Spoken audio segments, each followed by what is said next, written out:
점심 식사들 잘 하셨습니까?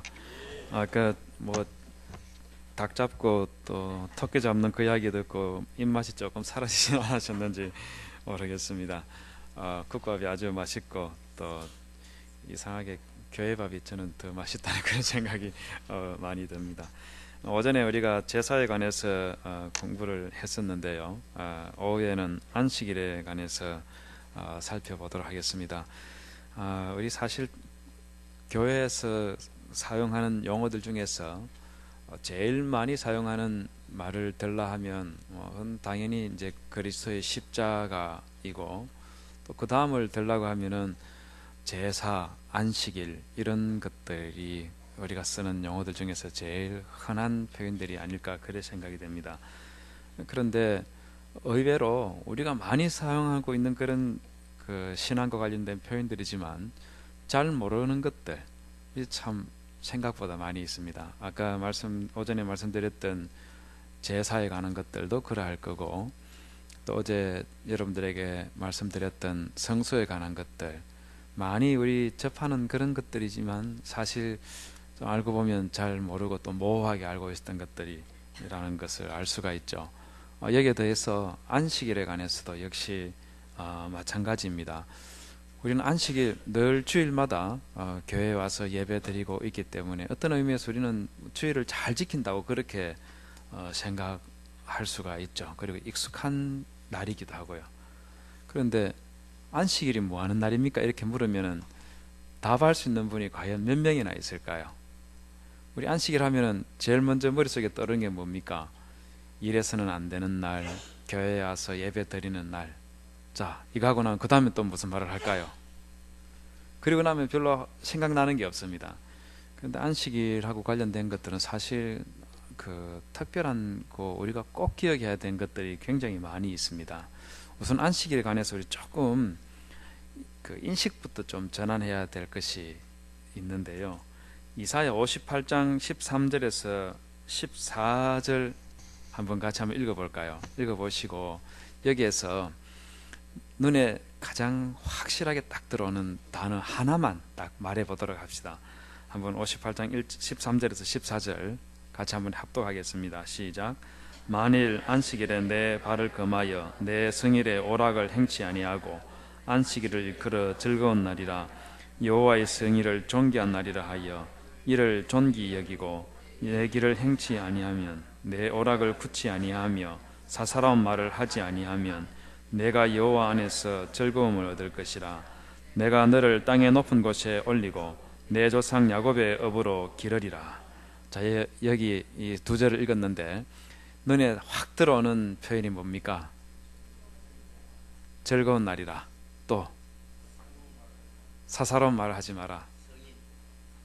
성일, 오락, 여러 가지를 말씀을 하셨는데요.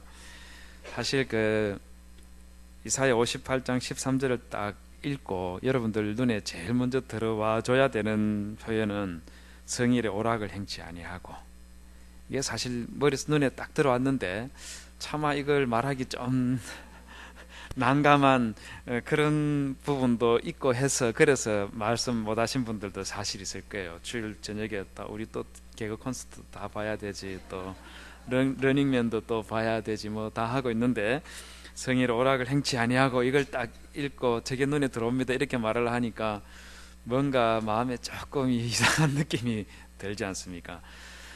사실 이 성일의 오락을 행치 아니하고 하는 이 표현이 우리 교단 헌법에 보면 주일을 성수할 때 이렇게 해야 된다 하는 것 중에 하나가 바로 주일날 오락을 해서는 안 된다, 이게 들어가 있습니다. 저는 처음부터 고신 사람이 아니고요. 저는 사실 합동적 교회에서 태어나서 쭉 그곳에서 성장하다가 대학을 고신대학교 신학과를 가는 바람에 신대원에서는 저 총신으로 가려고 하다가 발목이 잡혀서 우리 지금은 은퇴하신 한정근 교수님께서 저를 한사코 네가 총신 가면 어떡하냐 하면서 붙잡히는 바람에 그래서 고신에 남았었습니다. 그래서 제가 어릴 때에 합동적 교회 모교회인데 제 기억으로는 초등학교 한 5학년 때쯤에 교회에 갔더니만은 교회 주일학교 예배드리는 소예배실 바로 옆에 탁구를 칠 수 있는 조그만 공간이 있었어요. 거기에 새로운 탁구대를 하나 갖춰놨는데, 이것처럼 이렇게 어마어마하게 좋은 건 아니고, 메이드 인 젊은 뭐 이런 건 아니고요. 메이드 인 코리아에서도 나무도 조금 삐뚤삐뚤한 그런 별로 안 좋은 건데, 그래도 새 것이 하나 있길래 저랑 친구랑 열심히 이제 탁구 한번 치자 하면서 탁구를 쳤어요. 잘 치도 못하면서 쳤는데, 왜 교회에서 꼭 좋은 일 할 때는 담임 목사님 눈에 잘 안 띄는데 좀 해서는 안 될 일 하면은 유별나게 담임 목사님 눈에 잘 띄지 않습니까? 글쎄 탁구 한 5분 10분 좀 쳤을까요? 담임 목사님이 어떻게 알았는지 문을 열고 들어와서는, 아니 너 이 녀석 장로님 아들이라는 손자가 돼가지고 어디 교회에서 주일날 탁구를 쳐 하면서 막 얼마나 혼이 났는지 모릅니다. 그걸로 끝난 게 아니고, 우리 담임 목사님께서 저희 할아버지에게 전화를 해서, 장로님 손자 교육을 어떻게 시키길래 주일날 교회에서 탁구를 다 칩니까? 하는 그 말씀을 하시는 바람에 제가 집에 돌아가가지고 목사님한테 혼나고, 집에 가서 할아버지한테 또 주일날 종아리에 그냥 회초리로 몇 대를 맞는 그런 사건이 있었습니다. 그게 다 지금 주일날 내 생일에 오락을 행치 아니하고 하는 이 말 때문에 생겨난 것들이죠. 그런데 사실은 오락을 행치 아니하고 하는 이것은 히브리어를 잘못 번역했기 때문에 생겨난 일이에요. 나중에 제가 그걸 너무 억울했었는데, 근데 이게 오락을 행치 아니하고 하는 이 말에 이 히브리어가 여기 있는 이 하페츠라는 표현인데, 이 하페츠라는 표현은 직역을 하면 desire, 열망, 소망, 욕망 뭐 이런 뜻으로 쓰이는 단어가 하페츠라는 말입니다. 그래서 여기서 만일 네가 안식일에 내 발을 금하여 내 생일에 너의 하페츠를 행치 아니하고, 이렇게 되면은요, 한편으로는 우리 사람의 마음속에 있는 욕망들 있지 않습니까? 그게 뭐 성적인 욕구든 아니면 소유하고 싶은 욕구, 이런 것들을 다 포함할 수가 있는데, 지금 여기에서는 14절에서 네가 여호와 안에서 즐거움을 얻을 것이며 내가 너를 땅의 높은 곳에 올라 내 조상 야곱의 업으로 기르리라 하는 이 표현까지를 충분히 감안해서 하페츠의 의미가 무엇일까 하고 다시 생각해 보면, 이 하페츠의 의미는 단순한 오락을 의미하는 것이 아니고, 우리가 먹고 살기 위해서 소유하려고 하는 그런 욕심 있지 않습니까? 그걸 두고 이야기하는 거예요. 그래서 엄밀한 의미에서 내 성일의 오락이라는 말은, 이 오락은 우리가 먹고 살기 위해서 하는 일상적인 노동들 있지 않습니까? 직업 관련된 이 일들을 행치 아니하고 하는 이런 말로 이해를 해야 될 부분입니다. 그런데 이거를 오락이라고 해놨으니까 뭐 주일날 야외 예배 가도 되냐 안 되냐, 뭐 주일학교가 운동회 해도 되냐 안 되냐 하는 이런 일로 이제 바뀌어 버렸는데, 사실은 그렇게 해석될 부분은 아니에요. 그렇다고 제가 지금 여러분들에게 기동연 교수가, 신대원의 구약학 교수가 와서 주일날 오락해도 된다 했다 이렇게 또 말씀하셔가지고 노회에 가서 또 말하면은, 그러면 제가 또 뭐 해명해야 되고 구차한 변명도 해야 되고 또 이 밥줄 안 끊기기 위해서 제가 이 노력을 해야 되는데, 저는 그런 말 한 게 아니고 해석이 잘못됐다 그 말 한 거지, 제가 안식일날 뭐 주일날 오락해도 된다, 뭐 개콘 봐도 된다 이 말 한 거 아닙니다. 해석이 조금 그렇다, 그 정도로 받아주시면 좋겠습니다. 농담이고요. 사실 이보다는 이사야 58장 13절에서 진짜 여기에서 하나님께서 말씀하려고 하는 것은 뭐냐, 안식일을 일컬어 즐거운 날이라, 여호와의 성일을 존귀한 날이라, 이를 존귀히 여기고, 보십시오, 벌써 즐거운 날, 존귀한 날, 존귀히 여기고, 이게 세 번이나 반복됐죠, 그죠? 이 부분이 사실상 포커스를 맞추고 있는 거예요. 다르게 말하면 안식이라는 날은 우리 한국교회 성도님들의 마음속에 주일 또는 안식일은 어떤 날로 각인이 되어 있냐면 의무적인 날, 어쨌든지 간에 교회에 와서 예배를 드리지 않으면 안 되는 그런 의무적인 날로 그렇게 각인이 되어 있습니다. 그런데 지금 여기서는 뭘 이야기하고 있느냐 하면 즐거운 날, 즐거운 날이라는 게 뭐겠습니까? 축제의 날이라는 거예요.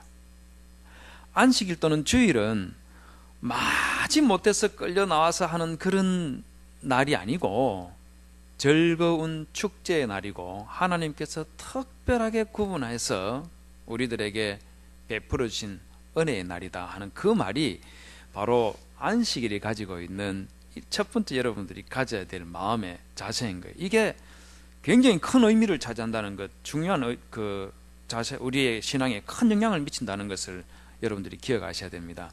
일례를 든다면 제가 잠실중앙교회 협동목사로 있는데 오래전에 잠실중앙교회에서 그 주민 초청 그 음악회를 토요일날 가진 적이 있습니다. 토요일날 음악회를 가지면서 이제 주민들을 초청해놨으니까 예배 형식은 하지 못하고, 그렇다고 이제 뭐 처음 오신 분들이 많이 있고 하니까 목사님께서 어쨌든지 간에 그 복음과 관련해서 한 말씀 하셔야 안 되겠습니까? 근데 5분 동안만 간단하게 뭐 인사 말씀을 겸해서 뭘 좀, 설교는 아니지만 간단하게 말씀하자 이렇게 해서 했는데, 이 짧은 5분 동안 말씀하시면서 우리 그때 그 담임 목사님께서 삑사리를 2번을 냈습니다. 실수를 2번을 한 거예요. 평소에 이분이 설교할 때는요 깨끗해요. 시작할 때부터 끝날 때까지 이 뭐 군더더기 없이 막 그야말로 은혜가 가득한 그런 설교 말씀을 전하시는데, 그때 따라 실수를 2번을 했었습니다. 청중들 안에 있는 그 처음 오시는 분뿐만 아니고 안에는 우리 잠실중앙교회 성도들도 같이 앉아서 그 음악회에 참여하고 있었는데, 잠실중앙교회 성도님들의 반응이 어땠을 것 같습니까? 목사님이 2번의 실수를 했습니다. 어땠을 것 같습니까? 우리 잠실중앙교회 성도님들이요 박수를 치고 난리가 났습니다. 너무너무 좋아하는 거예요. 담임 목사님이 실수한 것에 대해서 너무 좋아하는 거예요. 제가 막 하도 좋아하길래 우리 교회 성도님들이 뭐가 좀 뭘 잘못 드시고 왔나 하는 그런 생각이 들 정도로 너무너무 좋아하는 겁니다. 여러분 왜 그랬겠습니까? 왜 그랬겠습니까? 그 토요일날 그게 목사님이 짧은 설교이지만 이게 주일날 예배 시간에 하는 설교가 아니고 회중 불신자들을 초청해서 하는 일종의 잔치였기 때문에 마음들이 편안한 가운데서 즐기러 왔다 보니까 목사님이 실수하는 거 그게 용납이 되는 거예요. 오히려 반가운 거예요. 굉장히 특이하다는 생각이 들지 않습니까? 그런데 만약에 그 목사님이 주일날 설교 시간에 실수를 했으면 어떻게 됐겠습니까? 아니 목사님 요즘 설교 준비 안 하시나? 하는 그런 생각 안 하겠어요? 아니 목사님뿐만 아니고 나눔교회는 성가대 찬양대가 없는데 찬양대에서 찬양하다가 계속해서 누군가가 실수로 이 음이 잘못 나왔다, 그런 일이 몇 번 생겼다고 그렇게 한번 칩시다. 그럼 어떻게 할 것 같습니까? 연습 왜 저렇게 안 하냐, 찬양대 지원금 줄여야 되겠다, 뭐 이런 생각하지 않겠습니까? 그러지 않겠어요? 그런데 말입니다, 만약에 주일을 우리가 의무적으로 마지 못해서 앉아와 있는 그런 날이 아니고 축제의 날이다 하는 그런 마음을 가지고 앉아 있으면 찬양대가 하는 실수가 어떻게 받아들여지겠습니까?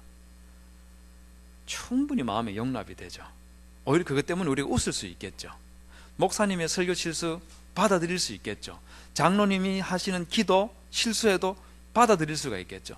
이게 근본적으로 우리의 태도를 확 바꿔놓는 건데, 우리는 어쩌다가 뭐가 잘못됐는지 안식일 하면 의무적으로 교회에 와서 자리를 채워주고 돌아가야 되는 날, 이렇게 되니까 도무지 목사님께서 웬만큼 설교 잘해가지고는 은혜를 받지 못할 뿐만 아니고 작은 실수에도 마음에 분노가 일어나는 그런 예배로 전락이 되어버린 거예요. 여러분, 안식일은 그런 날이 아닙니다. 주일은 그런 날이 아니고 말 그대로 기쁨의 날이고 즐거운 날이고 하나님께서 우리를 위해서 특별하게 제정해 주신 날이 그게 주일인 거예요. 그런데 그렇기 때문에 여러분, 제가 어제 주디시라는 사람, 여자분, 남자 머리 잘라가지고 들고 있는 그 사람 제가 소개했지 않습니까? 그죠? 그 머리 자른 그 주디시라는 사람이요, 미인계를 쓰기 전에 기도를 했다고 했는데 이 사람이 금식 기도를 굉장히 많이 했던 사람입니다.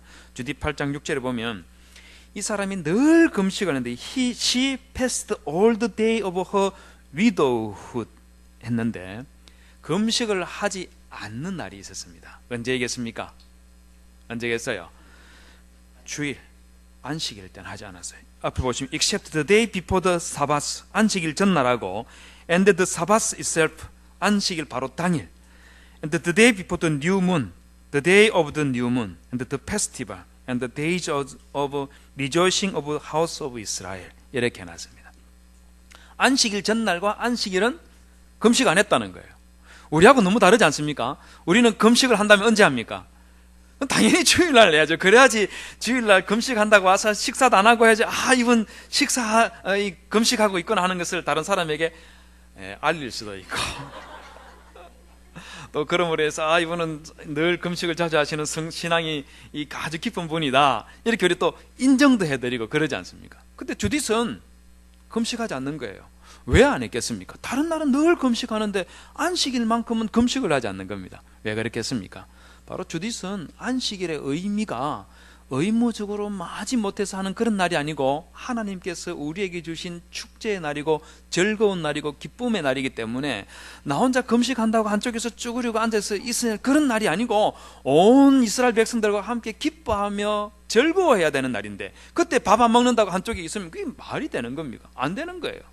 그러다 보니까 주디스는 안식일 전날과 안식일만큼은 절대로 금식을 하지 않았다고 그렇게 말하고 있는 겁니다. 나눔의 교회 성도 여러분들도 이 안식일에 대한 이해가 조금 이 정의가 조금 바뀌어졌으면 좋겠어요. 마지 못해서 오는 날이 아니고 축제의 날이다 하는 그런 마음들 좀 가져보시기 바랍니다. 우리 한국교회가 안식일과 관련해서 가지고 있는 큰 잘못 중에 하나가 뭐냐면요, 안식일 신학을 모른다는 겁니다. 우리는 안식일이라고 하면은 제7일 안식일 이것만 생각하는데, 사실은 구약 시대에는요 안식일과 관련된 여러 날이 있었습니다. 예를 들면 우리 아까 읽었던 레위기 23장 1절에서 그 이하에 있는 말씀들이 모두 다 무슨 날들이냐면, 2절에 보면 너희가 공포하여 성회를 삼을 여호와의 절기는 이러하니라. 절기라는 말이 뭐겠습니까? 사계절 말하는 게 아니에요. 여기서 말하는 절기는 축제의 날들을 말하는 겁니다. 그 중에서 첫 번째로 말한 게 3절에서 일곱째 날은 쉴 안식일이니 성회라. 그 다음에 5절 보십시오. 5절에는 6월절, 그리고 6절에서는 무교절, 24절에서는 7월 곧 그달 1일로 안식일을 삼을지니 이는 성회라. 7월 1일이 어떤 날이냐면 우리식으로 하면은 1월 1일입니다. 오늘 바로 새해 첫날, 이 날은 안식일을 삼을지니 이는 성회라. 그리고 27절 보실까요? 7월 10일은 속절이니 너희에게 성회라. 그리고 34절 초막절, 절기들 이런 것들이 포함되어 있죠. 여기에 대해 가지고 느헤미야 10장 31절과 33절을 보시면 안식일과 초하루 이런 것들 뿐만 아니고 10장 31절에 보면 제7년마다 땅을 쉬게 하고 하는 말에서 볼 수 있는 것처럼 안식년이라는 말 들어보셨죠? 그죠? 안식년, 이것도 안식일 시스템에 들어가는 것들이에요. 여기뿐만 아니고 희년도 여기에 역시 포함이 되는 겁니다. 그래서 안식일에 대해서 뭘 알려고 하면은 제7일 안식일 요것만 알고 있어서 되는 게 아니고 안식일과 절기들과 그리고 안식년, 희년 이것들을 전부 다 종합해서 그걸 통해서 하나님께서 말씀하시는 것이 무엇인지 이걸 알아내면은 그래야지 안식일 신학이라는 것을 알 수가 있는 거예요. 그런데 지금 우리 한국교회는 주일이 안식일이냐 아니냐 이런 논쟁을 한다든지, 또 아니면 신약시대의 구약시대처럼 그런 식으로 율법주의처럼 그렇게 안식일을 지켜야 되느냐 말아야 되느냐 이런 논쟁들을 주로 많이 하고 있어요. 그래서 사실 성경 신구약의 이 관점에 있어서 이런 논쟁들은요 굉장히 유치한 논쟁들이에요. 진짜 우리에게 필요한 것들이 뭐냐면 안식일에 담겨있는 신학이 무엇인지를 제대로 알고 이것을 우리의 삶 속에서 조금 실현해 보려고 노력한다면 우리의 신앙뿐만 아니고 우리의 삶과 그리고 우리가 살아가고 있는 이 지구가 굉장히 더 풍성해질 거라고 저는 생각을 합니다. 여러분, 많은 경우에 이 안식일과 관련해서 시내산에서 모세가 율법을 받아서 시내산 언약을 체결할 때 세워진 율법 정신에 따른 것이다 이렇게 생각들을 하는 사람들이 많이 있어요. 그런데 안식일만큼은 사실 그렇지는 않습니다. 기본적으로 우리 안식일이요 7이라는 7이라는 이 패러다임에 맞추어서 안식일과 관련된 모든 것들이 만들어져 있습니다. 그래서 안식일은 제7일이 안식일이잖아요. 안식년은 언제입니까? 제7년 7을 중심으로 하고 있죠. 그죠? 희년도 봅시다. 희년은 언제가 희년이겠습니까? 안식년이 7번 지나고 난 그 다음 해, 이렇게 7을 중심으로 해서 만들어지고 있죠. 6월절 같은 경우는 니산월 또는 우리 식으로 하면 1월 14일 14일 2로 나누면 어떻게 됩니까? 7이 나오죠. 그리고 77절 77절은 7 곱하기 7 그게 77절입니다. 그리고 속죄일 7월 10일 초막절 7월 15일 전부 다가 7이라는 이 패러다임 속에서 계속해서 이 안식일 시스템이 만들어져 있는 것을 볼 수가 있어요. 왜 7이라는 이 패러다임에 맞추고 있겠습니까? 이유가 어디 있겠어요?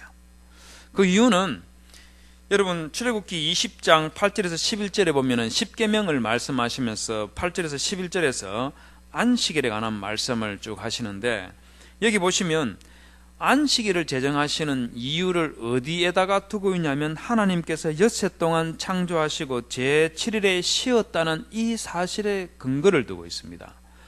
여기에 근거를 두고 있다는 것은 무슨 말이냐면 안식일이라는 이 세븐 패러다임 이것이 그 기원이 천지 창조에 있다 하는 말과 똑같은 말입니다. 자, 그러다 보니까 여러분 안식일에 관한 것은 출애굽기 20장 8절에서 11절에 처음 나오는 것이 아니고 그 앞에 이미 나오는 부분이 있죠. 어디 있습니까? 창세기에 나오고 있는데 창세기 어디 있겠습니까? 창세기 2장 1절에서 3절에 하나님께서 제7일에 쉬었고 그날을 안식일이라고 부르고 있는 것을 우리가 볼 수가 있습니다. 자, 그런데 천지 창조 그 자체를 보면은요 2장 1절에서 3절에 제7일을 안식일로 쉬어두는 요것도 안식일에 관한 것이 있지만은 이보다 더 앞서 또 안식일에 관한 메시지가 천지 창조에서 또 하나 있어요. 혹시 어딘지 아시겠습니까? 이거 하시면 여러분들은 이제 하산하셔도 됩니다. 이거 뭐 대단한 일입니다. 굉장한 일입니다. 어디 그런 게 있을까요? 창세기 1장 14절에 있습니다. 창세기 1장 14절에 안식일과 관련된 것이 있다 하니까 굉장히 의외라는 생각 들지 않습니까? 생각해보지도 못했죠. 그죠? 여러분 창세기 1장 14절에 보면 하나님이 가라사대 하늘의 궁창에 광명이 있어 주야를 나뉘게 하라. 또 그 광명으로 하여 징조와 사시와 일자와 연한이 이루라. 이렇게 되어 있는데 여기서 안식일과 관련된 뭐가 있습니까? 없습니까? 없죠? 없는 이유가 어딘지 아십니까? 번역의 문제가 일단 있고 그 다음에 우리의 사고가 구약 성경적인 사고를 하지 않기 때문에 그래서 생겨나는 현상입니다. 히브리어 문법을 먼저 우리가 또 이야기 여러분들 말씀해 주셨으니까 잠깐만 이야기를 하면은요. 여러분 1장 14절에서 천지 창조를 하고 천지 창조는 넷째 날 창조할 때에 하나님께서 넷째 날 창조의 목적을 두 가지를 이야기하고 있습니다. 하나는 궁창에 광명이 있어 이 광명이 주야를 나뉘도록 하는 것. 이게 첫 번째입니다. 두 번째는 뭐겠어요? 두 번째가 또 그 광명으로 하여 징조와 사시와 일자와 연한이 이루라 하는 것. 이게 두 번째입니다. 두 번째입니다. 그런데 이 두 번째 목적, 요것에 대한 오해가 굉장히 깊어요. 그 오해 중에 첫째가 뭐냐면 저기 보시면 그 광명으로 하여 징조라는 말이 나왔죠. 징조가 무슨 징조이겠습니까? 징조라는 말이 무슨 징조이겠어요?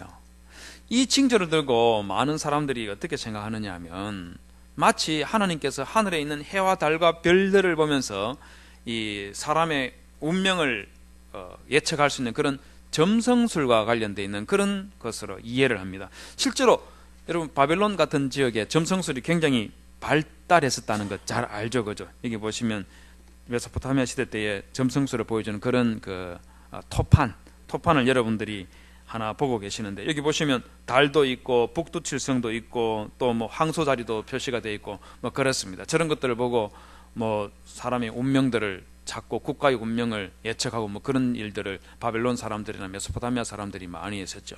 자, 그러면 지금 창세기 1장 14절에서 말하고 있는 이 징조라는 것이 그걸 두고 이야기할까요?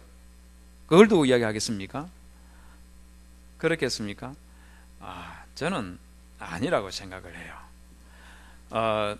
제가 천안에 처음 이사를 갔을 때에 저희 딸이 그때 막 둘째 딸이 초등학교 2학년이었는데 이 딸이 천안에 있는 지역에 이제 전학을 갔더니만은 그 학교에서 독립기념관에 별자리 관측하러 저녁에 가는 숙제를 내줬었습니다. 근데 그 숙제를 하기 위해서 부모님 중에 한 분을 모셔야 가는데 꼭 아버지를 모셔가라, 그런 게 숙제였습니다.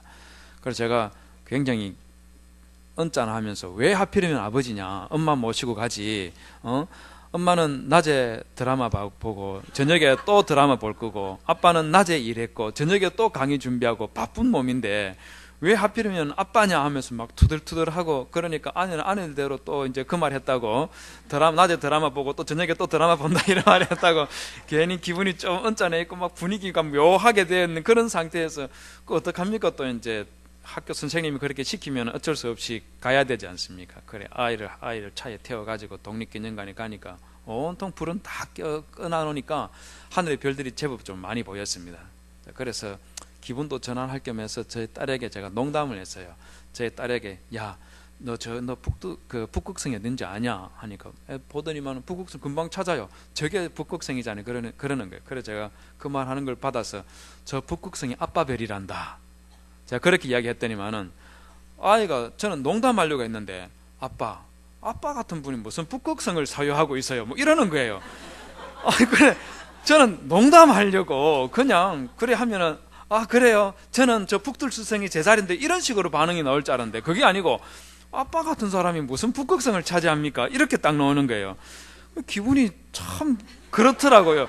야, 이 녀석아, 그래도 아빠가 목사고 그리고 신학 박사도 하고 오고 이랬으면 저 정도 차지할 수 있잖아, 이러니까 딸이 하는 말이, 아빠, 저런 별은 아빠 같은 분이 하는 게 아니고 그래도 대통령이나 장군들이 하는 거지, 아빠 같은 분은 저런 거 소유 못해요. 저 남쪽 끝 건물이 희미하게 보이는 저런 별은 몰라도, 이런 식으로 이야기하는 거예요. 초등학교 2학년 된 딸이 저에게 말입니다. 그래서 제가 너무 기분이 상해가지고, 야, 이 녀석아, 하늘에 있는 별들은 원래 내가 농담하려고 한 거지, 하늘에 있는 별들 네 별 내 별 이런 것은 다 없는 거야. 너 산타 할아버지 없다는 거 너 알고 있어? 예, 아버지 마음들이 이러면 안 되는데 말입니다. 딸한테 이 마음이 상해가지고 그냥 그 동심을 못을 받기 위해서 산타 할아버지는 없다, 이 말까지 꼭 해야 되는 이 유치한 아비의 모습을 한번 보십시오. 근데 사실 여기서 말하는 이 징조라는 것이 뭐 별점 보고 그리고 점성술하고 이런 걸 하는 징조가 사실 아니에요. 여기서 말하고 있는 이 징조라는 것은 히브리어 문법을 조금만 말씀을 드린다면은, 여기 뒤에 보면 이런 이 표시들이 다 있는 요게 전치사 투에 해당되는 것들입니다. 이 전치사 투에 해당되는 건 여기 히브리어에서는 투의 의미로만 쓰이는 것이 아니고 또 경우에 따라서는 오브의 의미로 쓰여요. 그래서 여기에서 말하고 있는 이 전치사 레라는 요 표시는 앞에 있는 요 오트라는 요게 징조라는 말인데, 요 모아딤과 야밈과 샤님이라고 말한 사시와 일자와 연한의 징조가 된다, 그 말인 거예요. 사시와 일자와 연한의 징조, 이렇게 되는 거예요. 자, 그럼 여기서 우리가 하나 풀어야 될 문제가 있는데, 사시라는 게 뭐겠습니까? 사시라는 게 뭐겠어요? 4시즌이죠. 4계절을 두고 사시라고 그렇게 했지 않겠습니까? 그런데 이게 문제가 있어요. 4계절은 어떤 곳이 있습니까? 우리나라 같은 온대 지역에 4계절이 있는데 이스라엘 지역에 4계절이 있겠습니까? 없겠습니까? 이스라엘은 4계절이 없어요. 이스라엘은 계절이 있다면 2계절밖에 없습니다. 굳이 있다고 친다면 2계절밖에 없습니다. 건기와 그리고 우기, 둘밖에 없습니다. 자, 그렇기 때문에 이거는 사시로 번역해서 될 문제가 아닌데, 여기서 말하고 있는 이 모아딤이라는 이 표현은요, 사실 뭐냐면 구약 성경에서 항상 절기로 번역되는, 절기나 아니면은 만날 장소 이런 식으로 번역되는 건데, 여기에서는 사시가 아니고 절기들의 징조가 된다, 그 말인 겁니다. 그럼 무슨 절기를 말하고 있겠습니까? 물론 창세기 1장이 있는 창조가 이루어질 때 그때에 뭐 6월절 그리고 7.7절 그리고 초막절 이런 것들 있는 건 아니죠. 있는 건 아니지만 지금 여기에서 말하려고 하고 구약 성경에서 말하려고 하고 있는 이 절기라는 것은 당연히 하나님께서 제정하실 절기들이 언제인지를 보여주는 그런 사인 역할을 한다는 겁니다. 그 다음 여기에 야밈, 일자라는 말인데, 일자라는 건 뭐겠어요? 일자라는 게 뭐겠습니까? 이게 뭐겠습니까? 1년은 365일, 한 달은 31일 뭐 이런 걸 이야기하는 것 같습니까? 아니에요. 구약시대 때는 이런 식의 날짜 계산법이 존재하지 않았습니다. 그럼 구약시대 때는 어떤 스타일의 날짜 계산법이 있었겠습니까? 어떤 스타일이 있었겠어요? 그건 딱 하나밖에 없습니다. 7일 단위로 일주일을 계산하고 7일이 4번 되면은 월 사게 되고 하는 이런 계산밖에 없는 거예요. 그렇기 때문에 여기에서 일자의 징조라는 말은 바로 안식일을 중심으로 해서 날을 카운트하는 그걸 지금 이야기를 하고 있는 겁니다. 그러면 산임이라는 연한은 뭐겠습니까? 연한은 무엇을 두고 이야기하겠어요? 연한이라는 것도 우리처럼 2017년에서 이제 2018년 넘어갔다 이런 거 카운트하는 거 구약시대 때 존재하지 않았습니다. 구약시대 때는 어떤 식으로 연한을 카운트했겠습니까? 그건 당연히 안식년과 신년 이 단위로 날짜 연한을 카운트하는 거예요. 그럼 여기서 말하고 있는 연한의 징조라는 것은 두말할 것도 없이 안식년과 희년을 중심으로 한 날짜 계산을 지금 창세기 1장 14절에서 하늘에 있는 해와 달과 별들이 보여주는 그런 것들이다, 그 말을 하고 있는 거예요. 바로 1장 14절에서는 애초에 하나님께서 하늘의 해와 달과 별들을 만드시면서 낮과 밤만 주관하도록 하는 것이 아니고 아예 처음부터 안식일, 안식년, 희년 이걸 염두에 두고 해와 달과 별들이 기능을 하도록 만들었다 하는 것을 1장 14절에서 말하고 있는데 우리는 아무도 그걸 생각하지 않는 거예요. 저의 생각이 아니고요. 여러분 시편 104편 19절에 보면 이렇게 말합니다. 여호와께서 달로 절기를 정하시며 해는 그 지는 것을 아는도다. 뭘 말하는 것 같습니까? 뭘 말하는 것 같아요? 그 다음에 주빌리라는 유대인들의 지금부터 한 2100년 전에 만든 유대인들의 이 신앙 서적이 있는데 거기 보면 2장 9절에 보면 And the Lord set the sun, 태양을 as a great sign, 큰 징조로 만들었다. Upon the earth for days, Sabbaths, months, feast days, years, Sabbaths of years, jubilee 이렇게 표시해 나가고 있어요. 무슨 말입니까?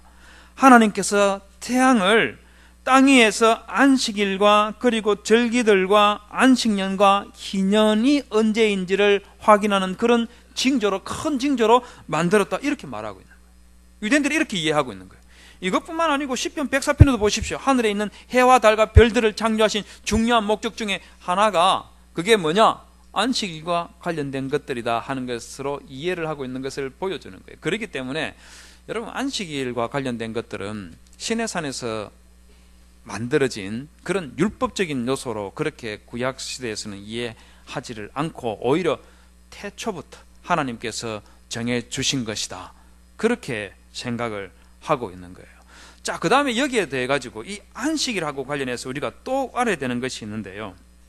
여러분 안식일과 관련해서 우리가 참 뭐랄까요, 듣기 제일 거북한 것이 출애굽기 31장에 기록이 되어 있어요. 거기 보면 어떤 내용들이 있냐면 14절에 보면 너희는 안식일을 지킬지니 이는 너희에게 성일이 됨이라. 무릇 그 날을 더럽히는 자는 죽일지며 무릇 그 날이 일하는 자는 그 백성 중에서 그 생명이 끊쳐지리라 하면서 안식일을 지키지 않는 사람을 죽이라, 이런 말이 있습니다. 굉장히 놀라운 말이죠. 이 말씀 딱 보면은요, 그냥 하나님 백성 안 하고 말지 괜히 하나님 백성 했다가 주일날 뭐 일 한 번 했다가 그것 때문에 뭐 살해당하고 이러면 이 곤란한 거 아닙니까? 그죠? 이래가지고 무슨 우리가 신앙생활을 하겠습니까? 하나님, 저는 지금은 좀 못하겠고 나중에 죽기 일보 직전 됐을 그때 제가 주일도 잘 지키고 그리고 그때쯤 돼서 내가 신앙생활을 하겠습니다. 뭐 이대로 시킨다면 이걸 진짜 우리 지금 현재 액면 그대로 시킨다면은 저는 그렇게 하는 게 더 낫지 않겠나 싶어요. 그런데 굉장히 부담스러운 말씀인 거는 틀림이 없습니다. 그런데 여기에 대해서 우리가 오해하고 있는 것 정도는 풀고 가는 것이 저는 좋겠다고 생각해요. 그게 뭐냐면요, 여러분 왜 하나님께서 이런 말씀을 했겠습니까? 그 이유를 알아야 되는데 이 안식일을 지킨다는 것이 13절에 보시면은요, 나의 안식일을 지키라. 이는 나와 너희 사이에 너희 대대에 뭐라 했습니까? 표징이라 했어요. 어떤 표징이겠습니까? 어떤 표징이겠어요? 나는 너희를 거룩하게 하는 여호와인 줄 너희가 알게 함이라, 이렇게 했는데 이 말은 무슨 말이냐면 안식일을 지키는 이것이 하나님께서 나를 하나님의 백성으로 구별했다 하는 것을 보여주는, 일종으로 밖으로 드러내 보여주는 하나의 표시라는 겁니다. 그것도 16절 보시면 이같이 이스라엘 자손이 안식일을 지켜서 그것으로 대대로 영원한 언약을 삼을지니 이는 나와 이스라엘 자손 사이에 영원한 표징이라 했는데, 한마디로 말해서 안식일을 지킨다는 것은요, 하나님과 나 사이의 언약 관계를 보여주는 그런 표시라는 겁니다. 즉 하나님은 언약의 왕이시고 나는 하나님의 언약의 백성이다 하는 것을 보여주는 표시라는 겁니다. 여전히 이해가 안 되죠. 우리는 민주주의 사회에 살고 있으니까 이해가 안 되는 거죠. 그런데 200년 전 조선시대라고 한번 생각해 봅시다. 신하라는 것을 왕 앞에서 보여주는 표시가 여러 가지 있지 않겠습니까? 그죠? 옷을 신하들은 자색옷 못 입었지 않습니까? 근데 자색옷을 입지 않고 그냥 청포를 입고 살아야 되는데, 녹색으로 되어 있는 그런 옷들을 신하들은 입어야 되는데, 그걸 딱 입지 않고 그냥 뭐 자색옷을 입었다든지 아무 옷이나 입고 왕 앞에 딱 나타나면은 왕이 어떻게 하겠습니까? 그 신하 어떻게 하겠어요? 아마 그 신하, 이 사람이 나에게 역모를 품나 이렇게 생각하고 그 사람 죽이려고 들지 않겠습니까? 더 나아가서는 그 사람뿐만 아니라 그 사람의 집안 가족들까지 다 죽이려고 하는 그런 시도를 할지도 모르겠지요. 그러니까 조선시대와 같은 그런 군주시대 때의 왕과 신하 이 관계, 물론 우리는 민주사회에 살고 있다 보니까 이것도 여전히 받아들이기 쉽지는 않지만, 그러나 지금 구약이 기록되고 있는 것은 지금부터 약 3,500년 전에 기록되고 있다는 것을 여러분들이 감안하시면 이와 같은 말씀에 우리가 충분히 와, 이게 무슨 의도이구나 하는 것을 충분히 이해할 수 있으리라고 생각이 됩니다. 즉 안식일을 지킨다는 것은 왕이신 하나님과 백성인 우리 사이의 표시이다 하는 거예요. 이건 출애굽기 31장에만 나오는 것이 아니고 에스겔서 20장 12절을 보십시오. 또 나는 그들을 거룩하게 하는 여호와인 줄 알게 하려 하여 내가 내 안식일을 주어 그들과 나 사이에 표징을 삼았으노라. 이사야 56장 4절도 보십시오. 나의 안식일을 지키며 나의 언약을 굳게 잡는 고자들에게, 이런 식으로 나와요. 특정한 날을 정해서 이 날을 지키는 것은 하나님과 나 사이의 관계성을 보여주는 날이다. 이걸 보여주는 것이 그게 안식일인 거예요. 이렇게 해도 여러분 여전히 받아들여지지 않으면 지금 우리 시대를 돌아보면서 우리가 하고 있는 일들 가운데서도 예를 들을 만한 게 많이 있습니다. 제가 인터넷에 보니까요, 요즘은 그 20대 여러분들 자녀들이요, 남자친구 여자친구를 만들면 뭐 교제한 지 한 달 기념, 두 달 기념, 100일 기념, 200일 기념 뭐 이런 거 하는 거 아십니까? 그 열심히 용돈 주면은요 그런 거 하는데 돈 많이 씁니다. 제가 인터넷 블로그 가 보니까요, 어떤 그 여자분이 남자친구 만난 지 200일 되는 기념으로 남친을 위한 4단 도시락을 만들어서 이렇게 남친이 공부하고 있는 도서관에 가서 이걸 같이 나눠 먹었다면서 사진으로 찍어가지고 올려놨더라고요. 제가 이거 보고 와, 대단하다 하는 그런 생각이 들었어요. 그런데 그 블로그에 이 4단 도시락 만든 내용을 보고 제가 감탄을 했습니다. 너무너무 부럽다는 그런 생각이 들더라고요. 뭐가 부러우냐면요, 글쎄 이 여자분이요, 이 여성분이 이 남친을 위한 이 4단 도시락 싸기 위해서 한 달 동안 요리학원을 다닌 거 있죠. 대단하지 않습니까? 저는 제 아내가 저를 위해서 한 달 동안 요리학원 다닌 적이 없어요. 아니 저의 딸들은요, 요리학원은 저는 상상도 안 하고, 저희 딸들은 틈만 나면 저를 뭐 음식 만드는 걸 시켜 먹으려고 애를 씁니다. 지난 여름에는요, 더워 죽겠는데 저는 어쨌거나 좀 뭐 밥도 대충 물에 말아서 고추랑 이래 먹고 싶고 그랬는데, 저희 딸 한 녀석이 저보고 아빠 오늘 라면 먹는 거 어때요? 이러는 거예요. 라면 더운데 괜찮겠냐 하니까 그래도 라면 먹고 싶다는 거예요. 그래 그럼 라면 먹자 이러니까, 그리고는 지방에 들어가 버리는 거예요. 그래 내가 아니 야 이 녀석아 왜 방에 들어가, 네가 끓여야지 이러니까 한다는 소리가, 저는 아빠가 끓여주는 라면이 제일 맛있어요. 정말 제가 속에서 말입니다. 이런 게 올라오지만 어떻게 차마 하지 못하고 투덜투덜 하면서, 이 녀석이 지가 먹고 싶으면 지가 끓여 먹으면 될 건데 아빠한테 끓여달라고 별소리 다 한다 이러면서 라면을 끓였습니다. 그러면 지가 서져도 낳고 김치도 꺼내놓고 이래야 될 거 아닙니까? 그런데 제가 라면 끓이고 김치 꺼내놓고 젓가락 그 다음에 그릇 다 꺼내놓아도 그때까지 안 나오는 거예요. 그래서 다 준비해놨고, 야 이리 나와라, 라면 먹자 이렇게 말하니까 그제서야 고개를 삐쭉 내밀면서 다 됐어요? 이러면서 떡 나오는 거예요. 제가 참 따님들 그렇게 하시면 안 됩니다. 아버지한테 끓여드려야 되지 이렇게 하면 안 되는 거예요. 이런데 이 자매는 한 달 동안 요리학원 다녔다 하죠. 대단한 거 아닙니까? 그것도 결혼 기념일이 아니고 200일 기념 남친 4단 도시락을 위해서 일했다 하니까 어마어마한 거죠.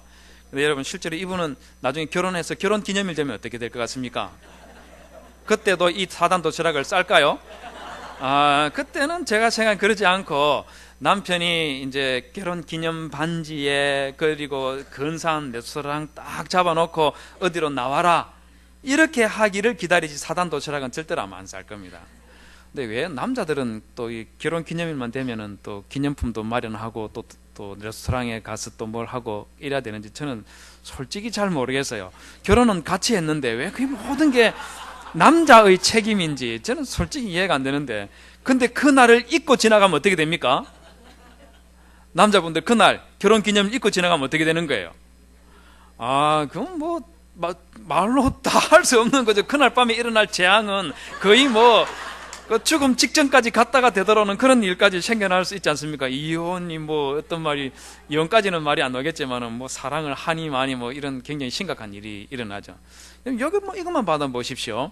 우리가 결혼 기념일이라는 것을 챙기고 그리고 남자친구를 여자친구를 만나는 이런 날 기념일들을 두는 것처럼 하나님께서도 하나님과 우리 사이에 관계가 형성된 그 날을 우리가 기억해 주기를 기대하시고 그래서 만들어 놓은 것이 안식일인 겁니다. 그걸 기념하는 또 하나의 방식이 레위기 24장 8절에 보면 매 안식일마다 이 떡을 여호와 앞에 진설할 찌는 이스라엘 자손을 위한 것이요 영원한 언약이니라 하면서 진설병 떡상에 있는 이 떡들 있지 않습니까? 이것도 역시 일종의 우리가 결혼기념일날 레스토랑 가는 것처럼 사단 도시락 싸는 것처럼 바로 이런 식으로 하고 있는 이것, 우리가 하나님께 이건 유치합니다 이렇게 말할 것이 아니고 하나님께서는 우리가 그렇게 기억해 주기를 원해서 이와 같은 것들을 제정을 해놓았다 하는 것을 우리가 좀 알아둘 필요가 있는 거예요. 그래서 내가 주일을 지킨다는 것은 하나님과 나 사이의 관계를 내가 하나님 앞에 보여주는 것이다, 이건 겁니다. 그럼 우리가 하나님 앞에 그걸 보여줄 때에 하나님은 우리를 위해서 뭘 할까요? 복을 주시는 것이죠. 그래서 레위기 창세기 2장 1절에서 3절에 보면 하나님께서 일곱째 날을 복주사 거룩하게 하셨으니 이는 하나님이 그 창조하시며 마치던 모든 일을 마치시고 이날에 안식하셨음이니더라 이렇게 해놨는데, 많은 경우에요 우리가 오해하는 것 중에 하나가 뭐냐면 하나님이 제 일곱째 날을 복주셨다 하는 이 말에서 큰 오해를 하고 있습니다. 여러분 구약 성경 전체를 통틀어서 하나님께서요 누구에게 복을 주시는 것 같습니까? 하나님 복을 주시면 누구에게 주겠어요? 안식일이라는 이 특정한 시간과 날짜에 복을 줄 수 있겠습니까? 없겠습니까? 불가능한 겁니다. 그런 일 절대로 없습니다. 아니 생각해 보십시오. 우리 야외 예배 하려고 하면 비가 옵니까 안 옵니까? 오잖아요. 다른 날 멀쩡하다가 야외 예배 드리려고 하면 그날은 신기하게도 하나님께서 비를 내려줍니다. 왜 그럴까요? 우리가 야외 예배 드리는 거 싫어하시기 때문에 그럴까요? 그런 건 아니에요. 하나님께서 특정한 날을 복주셨다 하는 것은 존재하지 않습니다. 여기서 하나님께서 제7일을 하나님에게 속해 있는 날로 구별하셨기 때문에 거룩한 날이라고 그렇게 하신 거예요. 그 다음에 이 날에 복을 준다 하는 말은 날 자체에 복을 주는 것이 아니고 안식일을 지키는 그 사람에게 복을 주신다는 말이에요. 이 문제를 해결하려고 하면 창세기 2장 1절에서 3절만 봐서는 우리가 해결할 수가 없습니다. 마치 이거는 창세기 3장 15절이 원시복음이라는 말 많이 들었죠, 그죠? 근데 그게 왜 원시복음이죠? 왜 원시복음입니까? 여자의 후손이 뱀의 머리를 상하게 하고 뱀은 여자의 후손의 발꿈치를 상하게 한다. 이게 왜 원시복음이죠? 왜 그렇겠습니까? 우리는 그 계시의 말씀이 모세오경과 선지서와 시편들과 신약에 있는 말씀들을 전부 종합할 때 하나님께서 메시아를 통해서 원수 사탄을 무찌른다는 이 말씀을 3장 15절에서 제일 먼저 말씀하셨구나, 뒤에 있는 나머지 내용들을 종합적으로 신학적으로 판단하고 분석했을 때 3장 15절이 원시복음이구나 하는 사실을 우리가 아는 것이지 3장 15절만 딱 가지고 말하면 헷갈리는 부분이 있는 거예요. 그렇지 않습니까? 마찬가지로 창세기 2장 1절에서 3절에 있는 안식일을 복 줬다 하는 이 말도 이것만 딱 가지고 보면 특정한 한 날을 하나님께서 복을 주셨나 보다 이렇게 생각할 수 있는데 사실은 그게 아니라는 겁니다. 예를 들면 신명기 15장 9절에서 10절에 보면 제7년 면제년 안식년이 되면 너는 이렇게 해라. 그러면 10절 후반부에서 너희에게 복을 줄 것이다. 그렇게 말하고요. 이걸 이와 같은 관계인 거예요.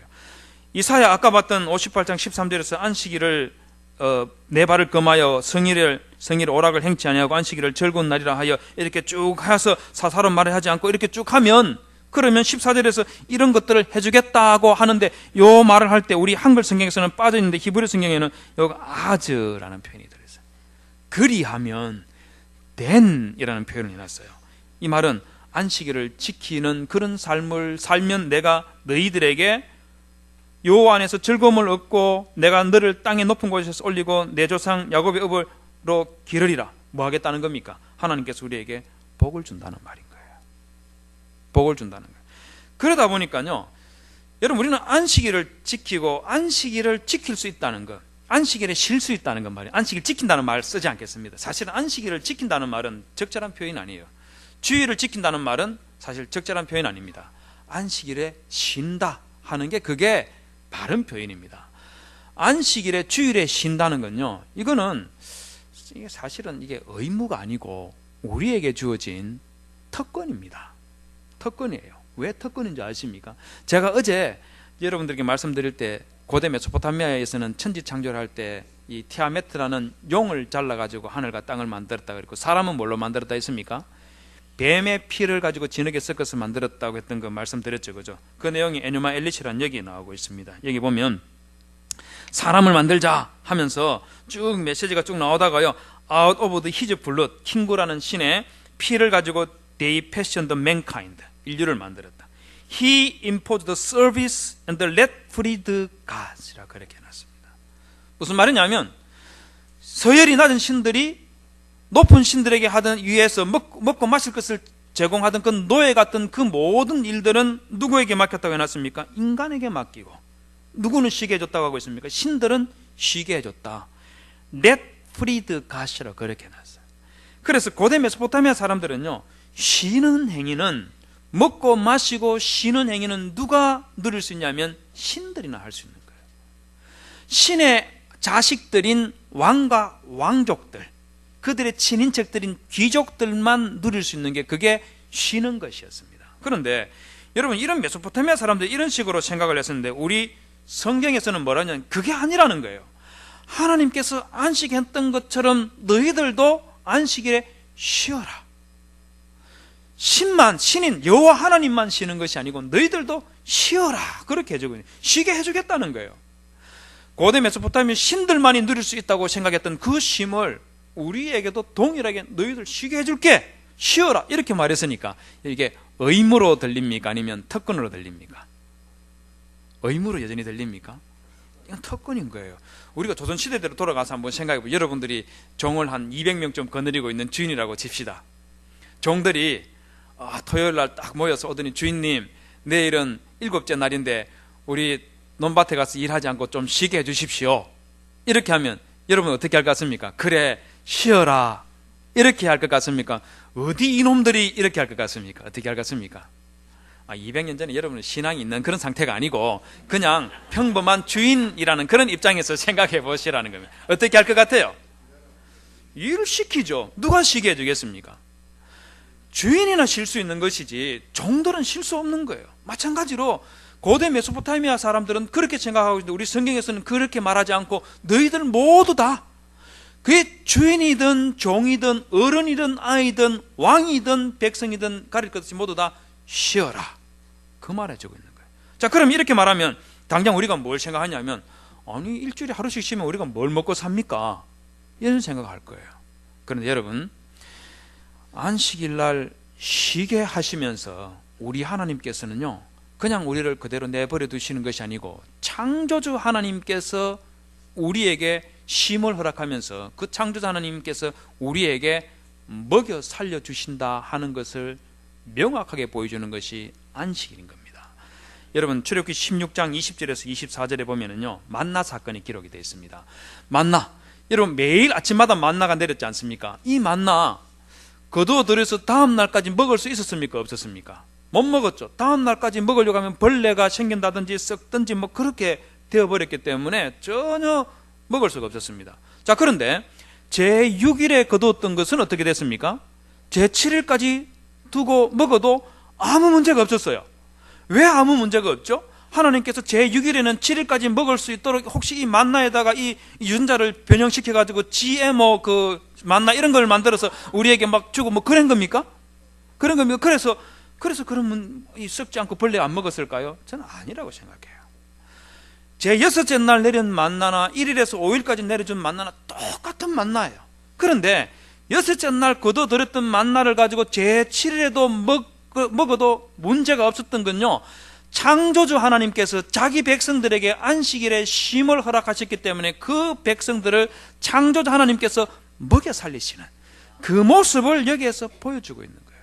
그런데 여러분 6일 동안 일하고 7일에 쉬는 것, 이건 뭐 우리 웬만하면 요즘 우리 다 할 수 있지 않습니까? 뭐 어떤 경우는 살 좀 빼기 위해서라도, 지방간 줄이기 위해서라도 우리 뭐 하루 밥 안 먹고 다이어트 하는 거 얼마든지 할 수 있으니까 별거 아니라고 생각할 수 있겠죠. 안식년이 되면 어떻게 되겠습니까? 6년 동안 일하고 제7년은 어떻게 되겠습니까? 일하면 안 돼요. 그럼 1년 동안 먹을 걸 제6년에 마련해야 될 거 아닙니까? 어떻게 하면 마련할 수 있겠습니까? 씨를 2배를 뿌릴까요? 여러분 씨 2배 뿌려보신 군사님들 어떻게 됩니까? 훨씬 적게 거둬들입니다. 왜냐하면 정상적으로 성장할 수 없기 때문에 열매를 더 못 맺어요. 상추 2배로 씨 뿌려보십시오. 어떤 현상이 일어나는지. 가늘어 빠져가지고 이거 아무짝에 쓸모없는, 뭐 먹을 수는 있긴 하지만 영 상품 가치가 떨어져 버립니다. 그럼 그럼을 2배로 넣어볼까요? 그럼 2배로 주면 어떻게 되겠습니까? 뿌리가 다 썩어버립니다. 뿌리가 썩어버립니다. 그렇기 때문에 6년째에 2년 먹기 위해서 농사 2배로 짓는다는 거 불가능한 겁니다. 그런데 안식년도 문제지만 희년이 되면 더 골치가 아픕니다. 희년은 왜 더 골치가 아프냐면 49년 안식년 일 안 하지요. 50년 희년 또 일 안 합니다. 그러면 48년에 추수한 것 가지고 51년에 파종해서 거둬들이는 것까지 무려 3년을 먹어야 돼요. 이거 어찌 되겠습니까? 이러면 안식년, 희년 한번 지키려고 하다가 이스라엘 백성들 전부 다 굶어 죽겠죠. 그럼 이런데 우리가 어떻게 안식년, 희년을 지킬 수 있겠습니까? 하고 당연히 우리가 말할 수밖에 없죠. 그건 우리만 생각하는 것이 아니고 이스라엘 민족들도 마찬가지입니다. 레위기 25장 20절에서 22절에 보면 하나님께서 이렇게 말합니다. 혹 너희 말이 우리가 만일 제7년에 심지도 못하고 그 산물을 거두지도 못하면 무엇을 먹으려 하겠으나 내가 명하여 제6년에 내 복을 너희에게 내려 그 소출이 3년 쓰기에 족하게 할지라. 너희가 제8년에는 파종하려니와 묵은 곡식을 먹을 것이며 제9년 곧 추수하기까지 묵은 곡식을 먹으리라. 그렇게 말합니다. 하나님께서 말입니다. 안식일을 지키는 그 사람에게 7일째도 먹여 살려주실 뿐만 아니고 안식년을 지키겠다고 하는 그 사람에게 제7년 8년째까지 먹을 수 있도록 하나님께서 보장해 주신다는 거예요. 창조자 하나님께서 내가 안식일을 지키고 안식년을 지킴도 먹여 살려준다는 그런 믿음이 있으면 안식일에 쉴 수가 있는 것이고 안식년에 쉴 수가 있는 것이고, 그 믿음이 없으면 아무리 내가 오랫동안 신앙생활을 해도 지킬 수가 없는 거예요.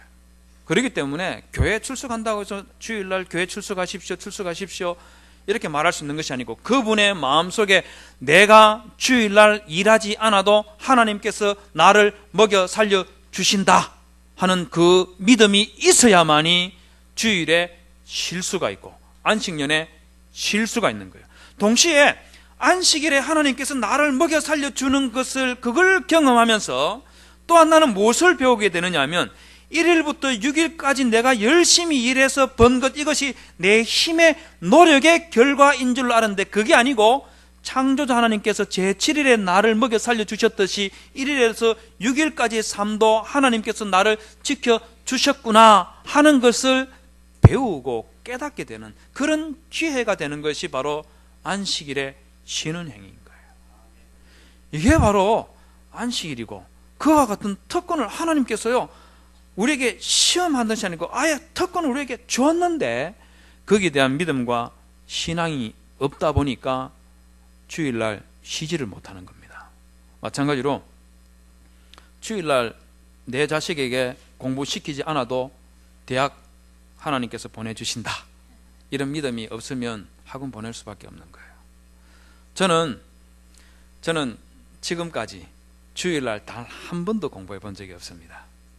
그래도 학력고사 쳐서 대학 갔고 신대원까지 다니면서요, 대학 4년 동안 저는 첫 해는 아니었고 2학년, 3학년, 4학년까지 4.5 만점이라는 그런 성적표 본 적이 있습니까? 4.5 만점으로 다 받았습니다. 유학 갈 때 제가 저희 동기 서울대생, 연고대생, 부산대생 뭐 많이 있었지만 유학 제가 제일 먼저 나갔습니다. 박사과정 하는 동안 저는 단 한 번도, 월요일날 시험이 있어도 제가 단 한 번도 공부해 본 적이, 물론 한 9시에 자서 새벽 한 3시에 일어나가지고 공부한 그런 편법은 아니죠, 그죠? 그렇게 해서 해본 적은 있는데요, 제가 주일날은 제가 공부하지 않았어요. 제가 뭐 바리새인처럼 주일을 지키 그런 의도는 전혀 없습니다. 주일만큼은 교회 가서 섬기고 봉사하고 그러는데 전적으로 하면 하나님께서 내 공부하는 거 내가 이렇게 하는데 하나님께서 나를 공부 중간에 탈락시키고 그러시게 하겠나 하는 그런 믿음이 저는 분명하게 있었기 때문에 한 번도 공부하지 않고 지금까지 교수까지 하면서 잘 살고 있습니다. 여러분, 저를 드러내기 위해서 하는 말이 아니고요, 여러분들께서도 하나님 한번 시험해 보십시오. 안식주일을 지켜서 예배에 꼭 참석하라, 이 말이 아니고요, 주일날 마음 편하게 하나님께 맡기고 한번 쉬어보시라는 겁니다. 하나님께서 먹여 살려주시는지 안 살려주시는지 한번 테스트해 보십시오. 그 다음에 안식일과 관련해서 우리가 꼭 기억해야 될 것이 있는데, 안식일을 쉰다는 것은요, 나만 쉬는 게 아니에요. 안식일을 쉰다는 것은 여러분, 나만 쉬는 것이 아니고 창조주 하나님께서 나를 쉬게 해줬었던 것처럼 하나님의 형상으로 지음받은 우리 믿는 성도들은 그 하나님께서 나를 쉬게 해줬었던 것을 본받아서 우리의 이웃들과 우리가 가지고 있는 짐승들에게도 동일하게 쉼을 허락해 줘야 되는 그런 존재들이라는 겁니다. 그게 출애굽기 23장 10절에서 12절에 잘 기록이 되어 있습니다. 여기 보시면 12절에 보시면 너는 6일 동안은 내 일을 하고 제7일에는 쉬라. 왜 쉬라고 했겠습니까? 왜 그랬을까요? 내 소와 나귀가 쉴 것이면 내 계집 중에 자식과 나그네가 숨을 돌리리라, 그렇게 말합니다. 자, 여기에서 보시면 내 계집 중에 자식까지 쉰다는 말이 뭐겠어요? 내 집에 계집 쪽만 너 오늘 안식일이니까 출근하지 마, 이걸로 끝나는 것이 아니고 이 계집 중에 자식까지 쉬게 해주려면 어떻게 되겠어요? 어떻게 되겠습니까? 생존을 위한 보장을 충분히 해줘야 되고 마음 편안하게 가족들과 쉴 수 있도록 그렇게 해주는 그런 배려가 필요하다는 거죠. 그 다음에 나그네가 숨을 돌리는 이 나그네가 누구겠습니까? 그냥 우리나라 사람들 중에서 왔다 갔다 하는 이런 사람이 아니고 구약시대로 따지면은요, 하나님을 믿지 아니하는 이방인인데 이 사람이 내 집을 방문했으면 그 사람도 동일하게 쉬게 해주라는 거예요. 놀랍지 않습니까? 안 놀랍습니까? 여러분, 하나님께서 왜 이와 같은 것을 시키겠습니까? 그 이유가 어디냐면요, 하나님께서 내가 안식일에 쉴 때 하나님께서 나를 먹여주셨던 것처럼 동일하게 나도 내 집 안에 있는 사람들에게 똑같이 먹여 살려주고 쉬게 해주라는 것, 그게 안식일에 쉬는 궁극적인 이유와 목적인 겁니다. 여러분, 신명기 15장 7절에서 11절에 보면 안식년에 관해서 나오는데요, 삼가 너는 마음에 악념을 품지 말라. 곧 이르기를 제7년 면제년이 가까웠다고 내 궁핍한 백성에게 악한 눈을 들고 아무것도 주지 아니하면 그가 너를 여호와께 호소하려니 내가 죄를 얻을 것이라. 그러면서 11절을 보십시오. 땅에는 언제든지 가난한 자가 그치지 아니하겠으므로 내가 네게 명하여 이르노니 너는 반드시 내 경내 내 형제의 공관자와 궁핍한 자에게 내 손을 펼지니라, 그렇게 말하고 있습니다. 안식년을 지킨다는 것은 내 자신만 쉬는 것이 아니고 내 경내에 있는 사람이 나로 인해서 그들도 쉬고 그들도 먹고 살 수 있도록 하는, 이게 안식일과 안식년의 정신인 겁니다. 여러분, 조금 전에 봤던 출애굽기 23장 10절에서 12절 말씀에 보면 계집종의 자식과 나그네만 말하는 것이 아니고 제7일은 쉬라 하고 나서 내 소와 나귀가 쉴 것이라고 했죠. 왜 나귀와 소가 쉬겠습니까? 왜 그러겠습니까? 일주일 중에 하루를 쉬어야지 노동력이 향상될 거니까 그래서 하루 쉬게 해주라 그걸까요? 전혀 그렇지가 않습니다.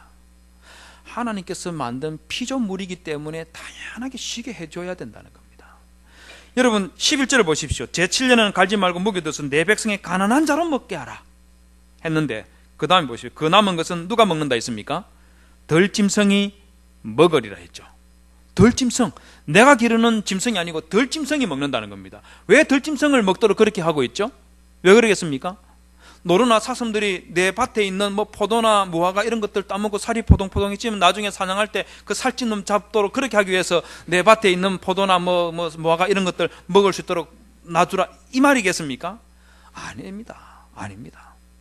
그런 이유와 그런 목적이 아니고 야생동물일지라도 하나님께서 만드신 피조물들이기 때문에 이들에게 하나님의 형상을 따라 지음받은 우리들은 그들에게 먹을 것을 공급해주고 그들을 지키고 보존해주는 그런 역할을 우리가 해야 된다. 그걸 지금 여기에서 말하고 있는 겁니다. 그러다 보니까 오전에도 말씀드렸던 것처럼 출애굽기 23장 16절에서 19절에 보면 맥추절과 수장절과 매년 세 번째 여호와께 보일지니 이런 말씀을 하다가 그리고 19절에 가면은요 너희 하나님 여호와 전에 드릴지니라 너는 염소 새끼를 그 어미의 젖으로 삼지 말지니 이런 말이 갑자기 툭 튀어나옵니다.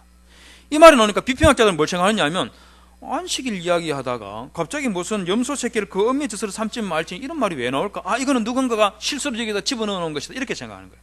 이건 잘못 생각하고 있는 거예요. 왜 잘못하고 생각하냐면 원래 안식일과 관련된 여기에서는요 짐승들에 대한 야생동물 그리고 내 집에 키우는 소와 염소와 소나 양들과 관련된 이 가축들에 대한 쉼과 배려 이게 안식일 정신 속에 들어있다 보니까 그래서 염소 새끼를 그 어미의 젖으로 삼는 이런 천륜을 어긋나게 하는 그런 엄청난 짓은 절대로 하지 마라 하는 그 정신을 안식일의 신학 속에 집어넣고 있는 거예요. 여러분 앞에 있는 이 사진 한번 보십시오. 고양이 머리 부분 한번 보실까요? 이게 뭐 같습니까? 누가 총에다가 못을 집어넣어가지고 쏴서 이 고양이 이마에다가 쏴가지고 맞춰서 구멍을 뚫고 들어간 그런 상태인데 이 고양이가 죽지 않고 살아서 다니면서 뭘 음식을 집어먹고 있는 것을 사진을 찍어놨습니다. 참 이 고양이에게 왜 이 못을 저렇게 쏴야만 될까요? 왜 이래야 되겠습니까? 이거 강 북쪽에서 일어난 일이 아니고 강 남쪽 그 송파구 동네까지 또 이야기하면 또 이사갈 때 또 문제가 있으니까 거기에서 일어난 일인데 참 안타깝다는 생각이 들지 않습니까? 왜 이런 일을 해야 될까요? 이 사진 한번 보십시오. 여기에서 있던 드레스를 잘 차려입은 이 아가씨가요 이 하이힐 있지 않습니까? 뒤꿈치 그 뾰족한 부분으로 새끼 고양이 눈에다가 찔러가지고 이 관통을 시켜서 그대로 죽게 만드는 그런 것을 사진을 찍어가지고 자기 블로그에 올려놨습니다. 왜 이런 짓을 했냐 하니까 자기 블로그 인기를 끌기 위해서 그래서 이런 일을 했다 하더라고요. 여러분 이런 일은 하면 안 되는 거죠. 불신자들은 이런 식으로 살지 몰라도 우리 그리스도인들은요 절대로 하나님께서 짐승을 우리에게 양식으로 줬지만 양식으로 먹는 그 행위를 제외하고 어떤 형식으로든지 간에 짐승이든 식물이든 학대하고 그것을 엉망으로 만드는 그런 일을 하면은 절대로 안 됩니다. 로마서 8장 19절에서 21절에 보면 피조물에 고대하는 바는 하나님의 아들들에 나타나는 것이니 피조물이 허무한데 굴복하는 것은 자기의 뜻이 아니라 오직 굴복해 하시는 이로 말미암이라. 그 바라는 것은 피조물도 썩어짐의 종로로 한 데서 해방되어 하나님의 자녀들의 영광의 자유에 이르는 것이니라 그렇게 말하고 있습니다. 무슨 말이겠어요? 피조물들이 말도 못하는 그 피조물들이 소망하는 것은 하나님의 참 자녀들이 나타나서 자기들을 말 그대로 창세기 1장 12절에서 생육하고 번성하여 땅에 충만하고 그들을 다스리라.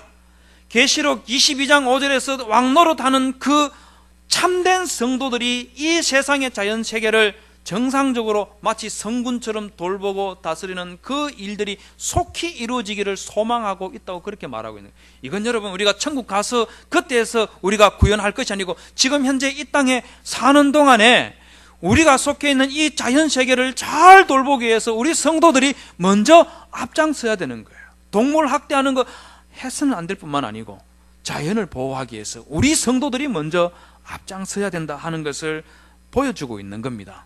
왜 그렇게 해야 되느냐에 대해서 신명기 5장 12절에서 15절에 있는 말씀에서 잘 보여주고 있는데요. 여기 보면 아까 보셨던 것처럼 내 소나 내 낙이 내 가축이나 내 문안의 요한은 객이라도 아무 일도 하지 못하게 하라. 내 남종이나 내 여종에 너같이 안식하게 할지니라. 이런 말씀이 쭉 나오고 있습니다. 그리고 나면은요, 신명기 5장 12절과 15절에 있는 말씀은 출애굽기 20장 8절에서 10절에는 이 말씀과 더불어서 안식일에 대한 규정이 들어있는 10계명의 말씀이 두 군데인데 그 두 군데입니다. 그런데 출애굽기에서는 여섯 동안 하나님께서 일하셨고 제7일 쉬었다는 것을 말씀하고 있고, 신명기 5장에서는 동일하게 10계명인데 안식일을 지키라고 하는 말씀 속에 이 내용이 나오지 않고 다른 내용이 나옵니다. 그 내용이 뭐냐면, 여러분 시작하는 타이틀도 달라요. 여기 보시면 내 하나님 여호와가 내게 명령한 대로 안식일을 지켜 거룩하게 하라 이렇게 말하니까, 요 내게 명령한 요것 때문에 출애굽기 20장 8절에서 11절에 있는 이 말씀을 따라서 안식일을 지키라는 말로 오해하는 학자들이 굉장히 많이 있어요. 그러나 여기에서는 이걸 말하는 것이 아니고 여기에 있는 14절에 있는 이 말씀대로 안식일을 지키라는 말인데, 이와 같이 가축이나 내 집안에 있는 종들에게 쉼을 허락해야 되는 근본적인 이유를 어디에서 가져오고 있냐면은 15절에서 말하고 있습니다. 너는 기억하라. 네가 애굽 땅에서 종이 되었더니 내 하나님 여호와가 강한 손과 편팔로 너를 인도하여 내었나니 그러므로 내 하나님 여호와가 내게 명령하여 안식일을 지키라 하였느니라. 네가 쉬는 안식일을 지금 말하는 것이 아니고 내 집에 있는 종들과 가축들을 쉬게 해주는 이 일을 하나님께서 말하는데, 그 이유가 어딨냐면 너 이집트에 있을 때 노예였잖아. 그런 노예였던 건 내가 너를 해방시켜줬잖아. 그런 만큼 너희들은 너희 집안에 있는 종들, 너희들이 옛날 애굽에서 지냈던 걸 생각하면서 쉬게 해줘라. 짐승들도 역시 마찬가지로 쉬게 해줘라. 그 말씀을 여기서 말하고 있는 거예요. 우리 식으로 말하면 하나님 아버지께서 주 예수 그리스도를 통해서 우리를 죄와 사망의 노예가 되어서 그 속에서 죽어야 되었던 그런 존재를 하나님의 백성, 참된 자유인으로 세워주셨던 것을 우리가 늘 생각하면 그 은혜에 감사하고 보답하는 차원에서 우리는 우리 주변에 있는 사람들이 할 수만 했다면 쉴 수 있도록 그렇게 베풀어주는 그런 삶을 사는 것, 그게 안식일을 지키는 가장 중요한 요소 중에 하나인 겁니다. 자, 그렇기 때문에 이사야 1장에 보면 아주 심각한 말씀을 하고 있는 것을 볼 수가 있어요. 여기 보십시오. 하나님께서 헛된 재물을 다시 가져오지 말라. 분향은 나의 가정이 여기는 바요, 월삭과 안식일과 대회로 모이는 것도 그러니 성회와 아울러 악을 행하는 것을 내가 견디지 못하겠노라. 월삭, 안식일, 절기 지키지 말라는 거예요. 기분 나쁘다는 겁니다. 왜 기분 나쁘겠습니까? 하나님께서 왜 싫어하시고 왜 진노하시겠습니까? 15절에 보십시오. 14절에 내 마음이 너희의 월삭과 전한 절기를 싫어하느니 그것이 내게 무거운 짐이라. 내가 지기에 곤비하였느니라. 왜 그럴까요? 15절을 보십시오. 너희가 손을 펼 때 내가 눈을 가리우고 너희가 많이 기도할지는 내가 듣지 아니니 이는 너희의 손에 피가 가득함이라. 그렇게 말했습니다. 여러분, 이스라엘 백성들이 성전에 나와서 하나님께 복을 기원해 손을 펼쳤는데 그 손에 피가 가득하다는 겁니다. 이게 가능한 일일까요? 여러분, 불가능한 일입니다. 제물 바칠 때 짐승 씻기 위해서 제가 상수도 시스템 한 거 제가 보여드렸죠, 그죠? 그랬던 이스라엘 백성들 성전에 갈 때는 반드시 자기를 정결하게 하고 부정하게 되지 않기 위해서 무단히 노력한 가운데서 성전에 들어가야 되는 거예요. 그런데 그런 이스라엘 백성들이 하나님 앞에 기도하면서 손을 펼쳤는데 그게 피가 가득하다는 겁니다. 무슨 피일까요? 무슨 피일까요? 그 피가 뭐냐면 16절을 보십시오. 너희는 스스로 씻으며 스스로 깨끗하게 하여 내 목전에서 너희의 악업을 버리며 악행을 거치라. 뭘 두고 이야기하겠습니까? 17절에 구체적인 게 나오죠. 선행을 배우며 공의를 구하며 학대받는 자를 도와주며 고아를 위하여 신원하며 과부를 위하여 변호하라 하셨느니라. 이 일을 하지 아니하고 자기 혼자 잘 먹고 잘 살겠다고 하면서 주일에 쉬겠다고 하는 그런 사람들을 두고 하나님께서는 너의 손에 피가 가득하다, 이렇게 말씀하고 있는 거예요. 여러분, 얼마나 기가 막힌 말입니까? 이게 사실 하나님께서 안식일에 쉬라고 한 우리에게 요청하신 엄청난 말씀인데 우리는 이걸 아무도 생각 안 하는 거예요. 그저 안식일 하면 어쨌든 귀찮고 하기 싫은 것 억지로 교회 가서 예배 한번 드리고 끝나면 돌아서 빨리 리모컨 들고 스포츠 뭐 오늘 축구 뭐 한일전 어떻게 됐는지 그거 봐야 되고, 그거 아니면 그냥 집에서 그냥 베개 붙들고 뒹굴뒹굴 하는 그런 것쯤으로 우리는 늘 생각하고 있어요. 그러나 우리 하나님께서는 안식일에 쉬라고 하면서 그렇게 소극적으로 인색하게 안식일을 지키라고 한 것이 아니고, 주일날 하나님 앞에 나와서 예배 드릴 뿐만 아니고 남은 시간에 불쌍한 이웃들, 병든 사람들, 병든 성도들 돌아보고, 그리고 시간 나면은 우리 자연 상태가 어떻는지 내 집안 뜰도 돌아볼 뿐만 아니고 다니면서 온물로 뒤집힌 것들이 있으면은 그것들 치워내고 하는 그 일을 하는 거, 그게 성도들이 안식일에 쉬는 행위들인 거예요. 누가 그걸 하고 있습니까? 아무도 안 해요. 왜 안 하는지 아십니까? 안식일이 뭔지를 모르기 때문에 안 하는 거예요. 안식일이 무엇인지를 모르기 때문에. 여러분이 안식일의 신학의 절정에 도달하는 것이 희년에 관한 신학인데요, 여러분, 신명기 5장 12절에서 15절에 안식일을 지키라, 여호와의 안식일인즉 내 남종이나 여종에게 너같이 안식하게 할지니라 한 이것이요, 절정에 달하는 요소가 레위기 25장에서 자유를 선포하는 겁니다. 단지 여종들, 남종들 쉬게 해주는 이것을 넘어가지고 희년이 되면 그들을 아예 풀어줘라, 그리고 소유지로 돌아가게 해줘라, 가족들로 전부 다 돌아가게 해줘라. 이 말씀을 희년이 되면은 이 정도까지 더 나아가야 된다고 말하고 있는 거예요. 좀 대단하지 않습니까? 어마어마한 거예요. 이걸 말씀하시는 궁극적인 이유가 어디냐면 레위기 25장 38절, 42절, 55절에 보면, 나는 너희 하나님이 되려고 또는 가나안 땅으로 너희에게 주려고 애굽 땅에서 너희를 인도하여 낸 너희 하나님 여호와니라. 구원자 하나님, 우리의 구속자 되신 하나님을 말하고 있죠. 그 다음에 그들은, 즉 너희 집에 데리고 있는 그 종들을 쉬게 해주라고 말씀하시면서 자유를 선포하라고 말하면서 그 이유를 뭐라고 했냐면, 그들은 내가 애굽 땅에서 인도하여 낸 바, 너희들만 내가 구속한 나의 백성이 아니고 너희들이 부리고 있는 그 종들도 동일하게 내가 구원한 나의 백성, 내 품꾼이기 때문에 그들에게 돌아가게 해주라, 그렇게 말하고 있는 겁니다. 그러면서 레위기 25장 23절에서는 소위 토지 공개념 제도 이야기할 때 많이 인용하는 말씀이 나오는데, 토지를 영영히 팔지 말 것은 하면서 그 이유를 그 다음에 뭐라고 하는지 아십니까? 토지는 다 내 것입니다. 대신에 너희는 나그네다, 너희들은 우고하는 자로다. 그런데 그냥 나그네로 이 땅에 살아가는 존재가 아니고 나와 함께라고 말하고 있습니다. 너희들은 이 땅에서 하나님 아버지와 함께 나그네로 살다가 다시 너희들은 갈 곳이 있는 그런 존재라는 거예요. 나그네가 그런 거 아닙니까? 우리 다 나그네지 않습니까? 그렇지 않습니까? 뭐 인생은 나그네 길 꼭 그 노래 불러야만 되는 거 아니잖아요. 우리 다 나그네라는 거 우리 잘 알지 않습니까? 저도 한 50 중반이 되니까요, 제가 요즘 갱년기에 접어드는 게 확실히 느껴지는데, 글쎄 요즘은 괜히 말입니다, 식당에 가서 장사가 안 되는 집에 밥을 먹게 되면 마음이 그냥 울적한 게 말입니다. 좀 잘 되면 좋겠다는 이런 생각도 들고, 또 어떤 때는요, 참 인생 짧다, 10년만 있으면 은퇴네, 뭐 이런 생각, 아직 많이 남았는데도요, 은퇴할 날이 10년밖에 안 남았네, 이러다가 또 몇 년 지나면 그때는 죽겠네 하는 이런 생각이 이상하게 많이 들어요. 다 갱년기 탓인 거죠. 장로님 갱년기 때 그러셨습니까? 어떻습니까?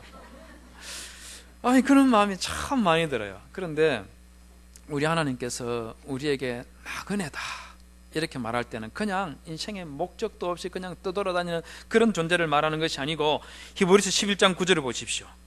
아브라함과 이삭과 야곱이 자기 건축된 집에 살지 않고 장막에 살았던 것들을 쭉 이야기하면서, 믿음으로 그가 이방의 땅에 있는 것 같이 약속의 땅에, 다른 땅이 아닙니다, 이스라엘 백성들이 살게 된, 그리고 그들이 목적으로 하고 들어가서 살게 된 그 가나안 땅, 그 땅에 사는 그들에게 뭐라고 하냐면, 약속의 땅에 거류하며 동일한 약속을 유업을 함께 받은 이삭과 및 야곱과 더불어 장막에 거하였나니 왜? 이는 그가 하나님이 계획하시고 지으실 터가 있는 성을 바랐음이라. 그렇게 말하고 있습니다. 우리는 본향을 향하여서, 바로 시온성을 향하여서 나아가고 있는 그런 존재들이기 때문에 이 땅에 사는 동안에 너무 소유 때문에 거기에 노예가 되어서 살 것이 아니고 나그네로서 하나님과 더불어 살다가 저 본향을 향해서 가야 된다, 그 말을 하고 있는 거예요. 여러분, 이 말씀을 최종적으로 하신 말씀이 우리 주 예수 그리스도입니다. 희년 사상이요, 발전했다기보다는 희년 사상 속에 또 포함되어 있는 게 뭐냐면 종말에 있을 예수 그리스도에게 우리에게 주실 완전한 자유와 관련이 있습니다. 이사야 61장 1절에서 3절에 보면 주 여호와의 신이 내게 임하셨나니 이는 여호와께서 내게 기름을 부으사 가난한 자에게 아름다운 소식을 전하게 하려 하심이라. 나를 보내사 마음이 상한 자를 고치며 포로된 자에게 자유를, 갇힌 자에게 노임을 전파하며 여호와의 은혜의 해와 우리 하나님의 신원의 날을 전파하며 모든 슬픈 자를 위로하되 라고 하고 있는데, 이건 주의 날을 두고 이야기하는, 종말에 있을 주의 날, 이것을 요 주의 날에, 종말에 있을 주의 날이 희년에서 나온 거예요. 레위기 25장 10절에 있는 이 자유를 공포한다 하는 말은 요 표현입니다. 이사야 61장 1절에 있는 자유를 공포하라는 말도 보십시오. 이 말과 이 말이 같이 사용되고 있는 것을 볼 수가 있죠. 바로 주의 날, 종말에 있을 그 주의 날은 희년에서 온 거라는 것을 볼 수가 있죠. 자, 그런데 이 희년의 이 종점이라고 할 수 있는 그 최종적인 종말의 날, 그날에 있을 완전한 자유에 대해서 주 예수 그리스도께서 하고 계시는 것을 볼 수가 있습니다. 여러분, 이스라엘에 가면은요, 여기가 어디냐면 여기는 바로 가버나움에 있는 회당인데, 이 가버나움 회당은 요게 어제 보여드렸던 것 보여드렸나요? 이게 바로 가버나움이라는 도시입니다. 가버나움이라는 도시인데, 이 도시 중에서 요게 바로 예수님께서 금방 읽었던 이 말씀을 선포한 곳이고, 요건 베드로의 집이라고 그렇게 추정되는 곳입니다. 저곳에서 주 예수 그리스도께서 누가복음 4장 17절에서 선지자 이사야 글을 꺼내놓고 이렇게 기록한 데를 찾았으니 곧 주의 성령이 내게 임하셨으니 이는 가난한 자에게 복음을 전하게 하시려고 내게 기름을 부으시고 나를 보내사 포로된 자에게 자유를, 눈먼 자에게는 다시 보게 함을 전파하며 눌린 자를 자유케 하고 주의 은혜의 해를 전파하게 하려 하심이라 하였더라. 그리고 21절에서 주 예수 그리스도께서 정말 충격적인 말씀을 하십니다. 예수께서 저에게 말씀하시되 이 글이 오늘날 너희 귀에 응하였느니라. 이루어졌다는 겁니다. 주 예수 그리스도께서 이루시는 날이라는 겁니다. 자, 그러면 이 안식일 속에 이런 부활과 해방에 관한 그런 정신이 있었느냐? 여러분, 유대인들은 그렇게 믿고 있었습니다. 라이프 오브 아담 앤 이브라는 책이 있는데, 유대인들이 지금부터 약 한 2000년 전에 만든 책인데, 여기에 보면 하와가 죽었을 때 하와의 세 번째 아들이 셋이지 않습니까? 그 셋이 어머니 하와가 죽은 것 때문에 막 슬퍼서 눈물을 막 펑펑 쏟고 있습니다. 바로 그때 천사장 미가엘이 셋에게 와서 Man of God, 하나님의 사람이여, Do not prolong mourning your dead more than 6 days. 너의 죽은 자를 위해서 6일 이상 울지 마라. Because the seventh day, 제7일은 is a sign of the resurrection, 부활의 징조이고 the rest of the coming age, 다가오는 시절의 안식을 나타내고 and on the seventh day the Lord rest from all his work. 그렇게 말하고 있습니다. 바로 안식일을 지킨다는 것은 우리가 주 예수 그리스도와 더불어 부활해서 영원한 안식일을 지킨다, 쉼을 누린다는 것을 우리가 기대하면서 소망하면서 쉬는 것이, 그게 바로 안식일을 지키는 거예요. 근데 이게 여러분 아담과 이브의 라이프라는 이 책에만 이렇게 말하고 있는 건 아니고 우리 신약 성경에서도 마찬가지로 비슷하게 말하고 있습니다. 히브리서 4장 4절에 보면 제7일에 관하여는 어딘가에 이렇게 일렀으되, 안식일을 두고 이야기하죠. 안식할 때가 하나님의 백성에게 남아있도다. 이미 그의 안식일에 들어간 자는 하나님이 자기 일을 쉬심과 같이 그도 자기 일을 쉬느니라. 그러므로 우리가 저 안식에 들어가기를 힘쓸지니 주 예수 그리스도가 오실 때에 우리에게 주실 그 안식에 들어가기를 힘쓸지니라고 그렇게 말하고 있어요.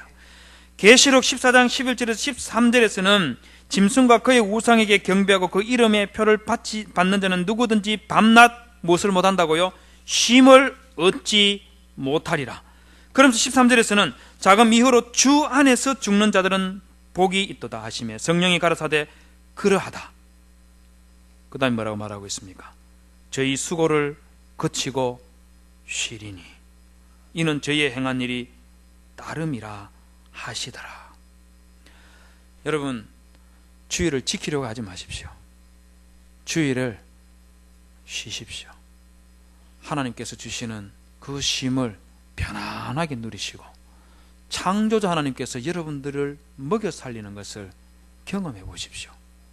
그리고 그걸 경험하면서 주 예수 그리스도께서 오시는 그날에 내가 주일에 쉬는 것처럼 주님께서 영원한 안식을 나에게 주실 것이다 하는 그 말씀이 우리의 삶 속에서, 그리고 저 너머 주 예수 그리스도께로 갈 때에 우리 주님께서 우리에게 주신다는 것을 믿을 수 있게 되기를 주님의 이름으로 부탁을 드리겠습니다.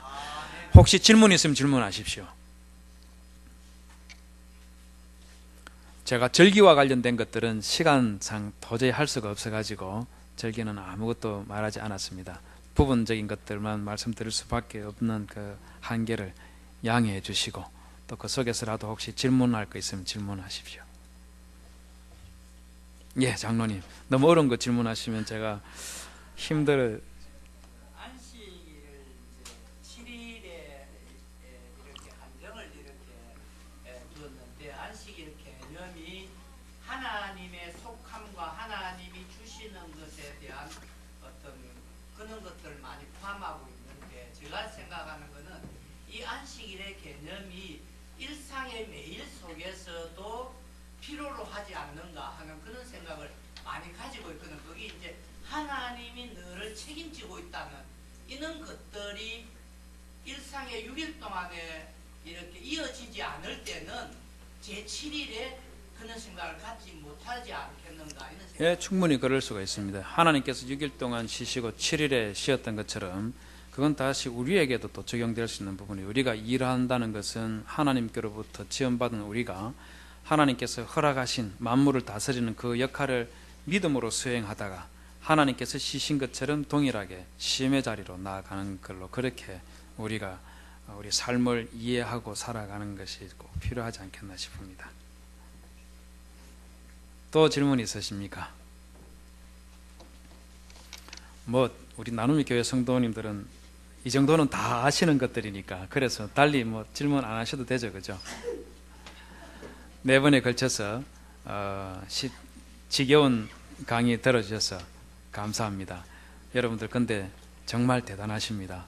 1월 1일에 여기 와서 레이기를 공부한 성도님들이 있었다는 것 제가 나중에 간증하도록 하겠습니다. 감사합니다.